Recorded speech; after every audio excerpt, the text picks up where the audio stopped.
Today I want to tell you a story about my grandma. To do that, I'm going to have to tell you a little bit of backstory. Me and my grandma had a lot of time together, and we used to do a lot of things, but a lot of that time was used doing chores.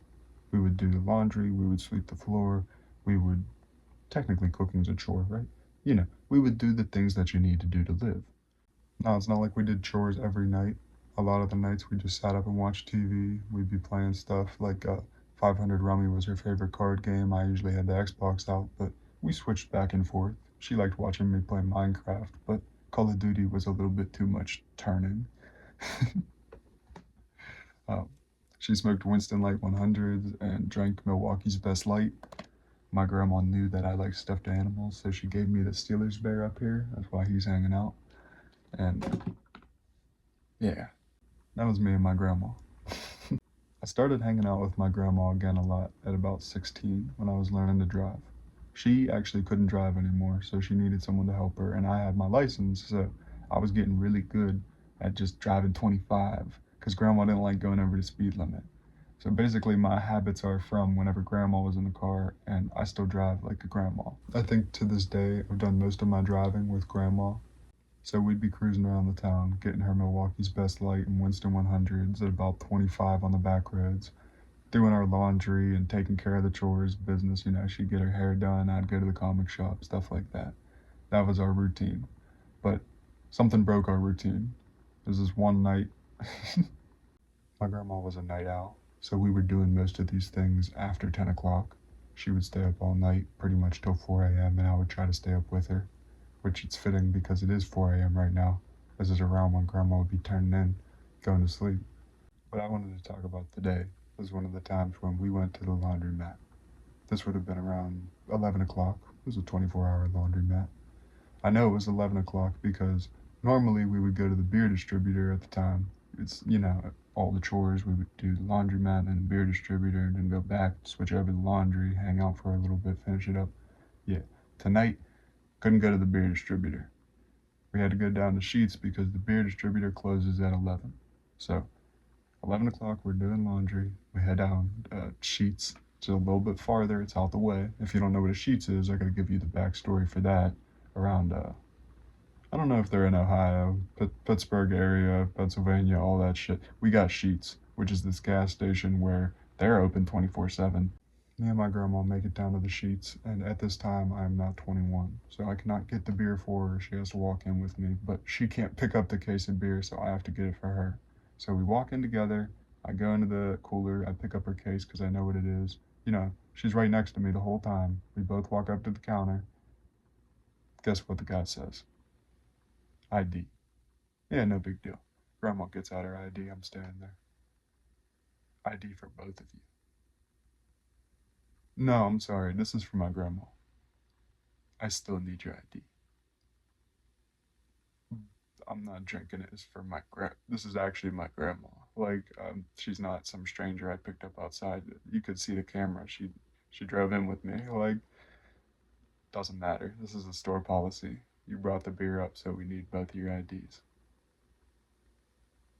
Um, what if we come back later? What if my grandma comes back in on her own?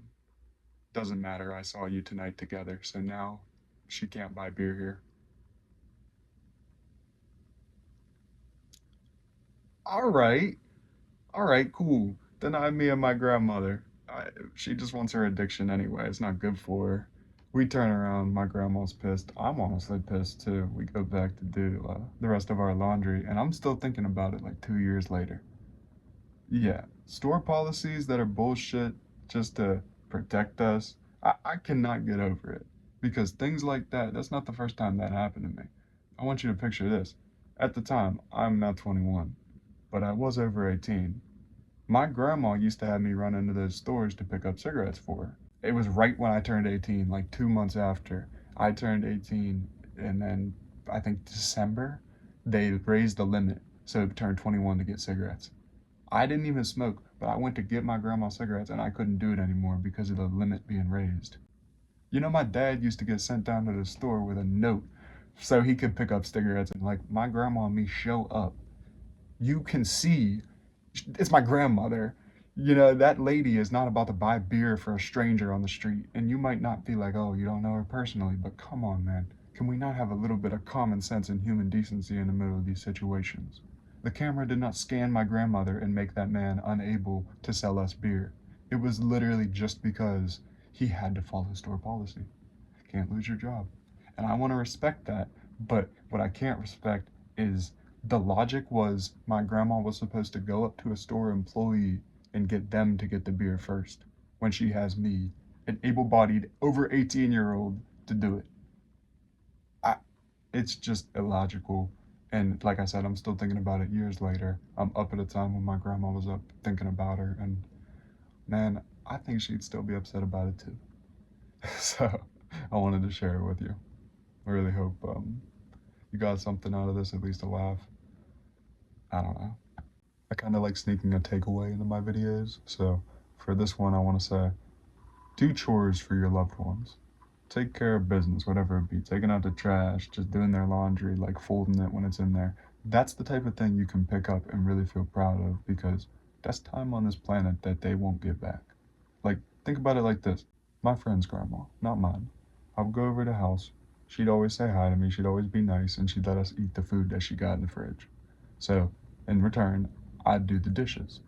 You know, she does something nice for me, I do something nice for her. But picture this. If she had to do her own dishes, would it have felt good? No. I felt good paying her back. But when she has to do a chore for herself, it's kind of just like, doing a chore. If you pick up chores for your family, you get to feel good. You get to feel proud. Like, I just helped someone I love. But when they have to do it for themselves, it's just a chore. It's just a task. Make life more fun. You are literally generating more joy whenever you decide to do a chore because you get to take pride in it. They just get to feel like, eh. Now, one day I'll tell my grandma's whole story, but this was really just me reminiscing on a couple memories. I was just thinking about it tonight and I was like, yeah, that'd make a great story. Because I really love it. I like thinking about it still, and I assume that means someone can get something from it. I don't know. You get to decide that. I only decided to post it. Now, I know I could talk about my grandma for hours, but if you want to hear my grandma talk, you could go down in the link on Patreon. It only costs $1 if you sign up for the monthly whatever the fuck thing. It will give you access to the audio conversation with me and my grandma. I'm trying to do this because I'm going to put it up on the screen so you can see what the hell I'm talking about. This is what it will look like. You can just click it into the description. Only $1. I really do appreciate you listening to me. Peace, love, I'm out.